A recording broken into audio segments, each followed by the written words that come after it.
2 বছরেরও বেশি সময় ধরে চলা যুদ্ধের মধ্যে রমজান পালন করছে গাজার মানুষ। গেল বছর অক্টোবরে হামাস ইসরায়েল যুদ্ধবিরতি সত্ত্বেও সীমান্ত দিয়ে খাদ্য ও জরুরি সরবরাহ প্রবেশে কড়াকড়ি বহাল রয়েছে। আগে যেখানে রমজান মানেই ছিল উৎসবের আমেজ, এখন সেখানে প্রতিদিনের সংগ্রাম শুধু এক টুকরো রুটি জোগাড় করা। আল জাজিরার প্রতিবেদনে বলা হয়েছে, যুদ্ধ শুরুর পর থেকে নিত্য প্রয়োজনীয় পণ্যের দাম আকাশছোঁয়া। মুরগির দাম কেজিতে 14 শেকেল থেকে বেড়ে 25 শেকেল হয়েছে, প্রায় 80% দাম বেড়েছে।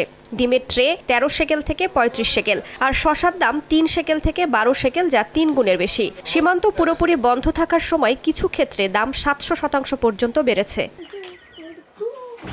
একটি 6 সদস্যের পরিবারের জন্য সাধারণ ইফতারের খরচ এখন প্রায় 150 শেকেল, যা যুদ্ধের আগে ছিল 79 শেকেল। সেহরির সাধারণ খাবারেও খরচ বেড়ে দাঁড়িয়েছে 31.5 শেকেল। সব মিলিয়ে প্রতিদিনের খাবারের খরচ 181 শেকেলের বেশি, যা আগের তুলনায় প্রায় 90% বেশি। অথচ গাজায় মাথাপিছু বার্ষিক আয় নেমে এসেছে মাত্র $161। বেকারত্ব 95% ছাড়িয়েছে।